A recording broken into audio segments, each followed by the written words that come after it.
꼭 해야 되나? 하기 싫어. 제가 항상 말씀드리는데 무슨 메시지가 오면 그 메시지에 대해서 반응을 하는 거예요. 반박을 해주지 않으면 기정사실이 된다. 이게 제 생각이라서 지금 진중권의 총기 난사는요 어느 정도냐면은 이제 문 대통령 들이받고 뭐 원래 사이가 좋지는 않았죠. 낙검수 때부터 김어준, 정봉주, 김용민까지 이런 분들에 대한 그 사이는 좋지는 않았고요. 근데 지금 이런 거야.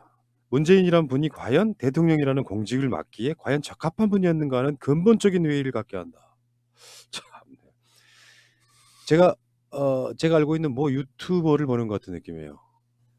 실제로 문 대통령을 지지하다가 어느 날 갑자기 어떤 이유로 변절을 하고 나면 끊임없이 자기 자신이 해왔던 말을 증빙하기 위해서 계속 나가다 보면 결국에는 반대쪽에 서 있는 경우를 많이 보게 되거든요. 지금 진중권은 여기까지 왔습니다. 그러니까 비판은 누구나 할 수 있다고 생각해요.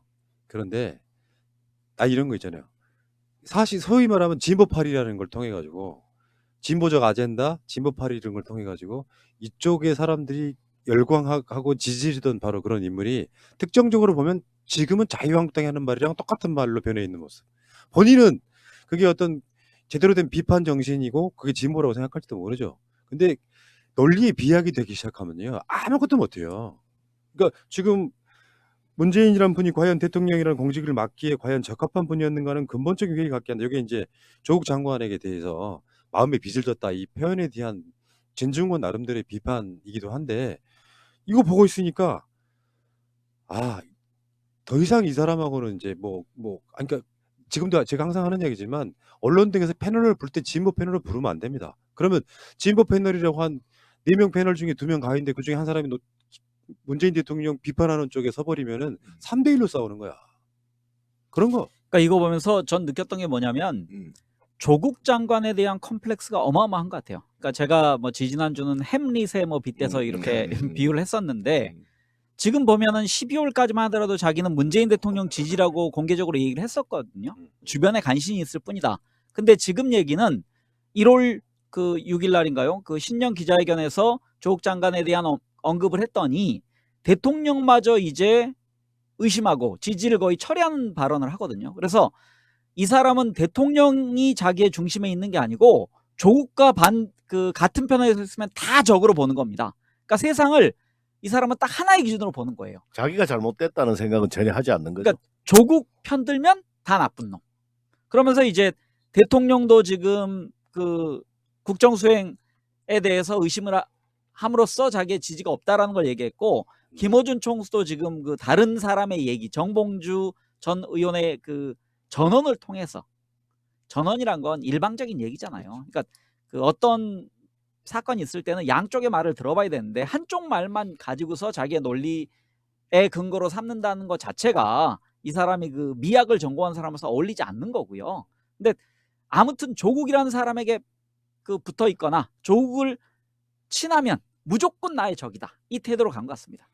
이거는 좀 이제 긴 얘기를 좀 진중권 제가 하지 말자고 했던 게 좀 길게 얘기해야 될 것 같아서 그랬는데, 그러니까 이게 메신저 공격 이론이라고 하는 거거든요. 그러니까 닮아 있죠. 왜냐하면 노무현 대통령을 공격했던 기득권 세력들의 방식, 그다음에 지금 조국을 공격한 방식, 그러니까 그다음에 이 메신저 이론은 어떤 거냐? 메신저 공격 이론은 어떤 거냐면 메시지를 반박하지 못하면 메신저를 공격하라. 이게 기본적인 이론이거든요. 그러면 아까 우리 권 PD가 잠깐만 내 이름이 생각이 안 났어 지금. 아니요, 권 PD가 권 PD가 말을 저는 잘못했다고 생각하는데요. 뭐요? 그러니까 메시지를 반박하는 건 비판이야. 근데 메신저를 공격한 건 비난이지. 예, 이렇게 되는 거야. 그럼 이거는 진중권이 지금 하고 있는 건 비난인 거야. 그러니까 비판이 아니라고. 야, 훌륭한데? 예, 이런 관점에서 보면 제가 여우 얘기를 한번 해볼게. 여우가 덫에 걸려서 꼬리가 잘렸어. 여우가 실제 얼마나 예쁜지 아시죠? 굉장히 예쁩니다. 여우가 굉장히 아름다워요. 그러니까 여우한테 홀린다고 하잖아. 근데 자기 꼬리가 잘렸는데 근데 사람들이 막 흉보잖아. 다른 여우들이. 그러니까 이 여우가 거짓말을 쳐. 야, 이 꼬리가 없으니까 잡힐 염려도 없고 관리할 필요도 없고 너무 편하다. 막 사기를 치는 거야, 이 여우가. 그러니까 많은 여우가 거기에 넘어가서 나도 꼬리를 자를까 하는 직전에 한 명이 나타나. 혹시 너 우리 꼬리가 너무 예뻐서 질투나서 그러는 거 아니니? 이렇게 해서 이제 이 메신저의 신뢰를 떨어뜨렸던 이런 일화가 있거든. 여우들 이야기야. 근데 이 얘기를 왜 꺼냈냐면, 그러니까 지금 진중권이 조국만 공격한 게 아니야. 문재인 대통령만 공격한 게 아니라고. 잘 생각해 보면 지금 주진우도 공격하고 있고요. 저기 김용민도 공격하고 있고요. 결정적인 게 지금 공격의 대상이 된 게 김어준까지 공격하고 있습니다. 뭐냐면 총선을 앞두고 뭔가 큰 프레임이 작동되고 있는데, 이것을 정치학적으로 보면 어떤 현상이 일어나냐면 자유한국당을 총선에서 돕고 있는 겁니다. 진보 민주 세력의 대부분의 노무현 재단 이사장까지 지금 공격하고 있거든요. 그럼 우리의 빅 메신저들을 공격하고 있거든요. 이건 비판이 아니라겠죠. 왜냐하면 그들이 갖고 있는 메시지를 공격하기에는 지난한 일이거든요. 왜냐하면 일반적인 합리성에 기인하는 거잖아, 이들의 메시지가. 그러니까 공격을 못 하는 거야. 그러니까 메신저를 공격하게 되는 건데, 벌써 김어준 같은 경우나 낙곰수를 공격한 이유는 과거에 한두 가지의 의혹적인 또는 그거를 통해서 지금의 메시지의 신뢰를 떨어뜨리기 위해서 공격하는 건 정치적으로 보면 이미 자유한국당 쪽에 가 있거나 안철수 쪽에 가 있다, 이렇게 보시면 되고, 사회학적으로 측면에서 보면 질투심이 너무 강하게 된 게 아까 여우처럼. 알겠어요. 네. 최근에 제가 이제 그 인터넷에 댓글을 이렇게 살펴보면은 수구 댓글러들이 보면은 이제 진장군이라는 이야기까지 나오기 시작하거든요. 진장군이라고 이야기하면서 그렇지. 수구 댓글러들이 상당히 이제 기가 죽어 있었는데 진중권을 통해서 상당히 기가 살아서 움직이는 듯한 느낌이 듭니다. 그게 원래 그 이간질하는 사람들, 그러니까 그런 거 있잖아요.